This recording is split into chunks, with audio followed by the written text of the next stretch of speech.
এখন তাহলে দিদি 35 চিকেন বিরিয়ানিটা বন্ধ। হ্যাঁ হ্যাঁ, চিকেন খেতে হলে 60 টাকা লাগবে। 60 টাকাই লাগবে। আচ্ছা দেখো সুন্দর।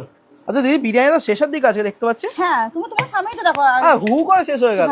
সমাধি বলো। দুপুরবেলা 10 টাকা নিয়ে তোমার কাছে এসেছি দিদি। দিদি বিরিয়ানি পাওয়া যাবে নাকি? সে তো পাওয়া যাবে, আমি কোনদিন কাউকে ফিরাই না। হ্যাঁ সে তো 10 টাকা বিরিয়ানি দেবো, সে করেছি এটাও 10 টাকা। কিন্তু তোমরা তো বড়, যথেষ্ট হলে ইনকাম করো।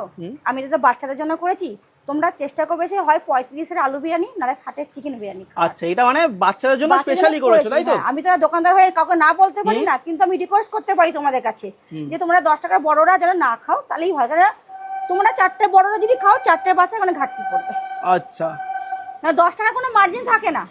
আর আমি যদি সেই লাভটা যদি আজকে না তুলি, পরে দিয়ে আমি চালটা বাড়াবো, কি করে বাড়াবো তোমাদের বুঝতে হবে। একদমই তাই আমি রিকোয়েস্ট করছি, বড় হয়ে তোমাদের কাকিমা হোক, দিদি, পিসি, তোমরা যেইভাবে আমাকে নাও, আমার সাথে অসুবিধা নেই, কিন্তু রিকোয়েস্ট করছি তোমরা 10-এর বিরিয়ানি বড়টা খেও না, 35-এর আলু বিরিয়ানি না 60-এর চিকেন বিরিয়ানিটা খাও। খুব আচ্ছা দিদি 60-এর চিকেন বিরিয়ানিটা চিকেনটা কেমন থাকে একটু দেখিয়ে দিতে পারবে? হ্যাঁ নিশ্চয়ই, কেন দেখাতে পারবো না। আচ্ছা দেখাও। এখন তাহলে দিদি 35-এর চিকেন বিরিয়ানিটা বন্ধ। হ্যাঁ হ্যাঁ, চিকেন খেতে হলে 60 টাকা লাগবে। 60 টাকাই লাগবে।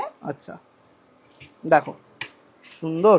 আচ্ছা দিদি বিরিয়ানি তো শেষের দিকে আছে দেখতে পাচ্ছি। হ্যাঁ তুমি তোমার সামনেই তো দেখো। হ্যাঁ হু করে শেষ হয়ে গেল। হ্যাঁ ওটা কোন এইটা দুপুরবেলার টাইম না, তাও তো সেগুলো গিয়ে বা আজকে তো শনিবার, এই কাস্টমার কম।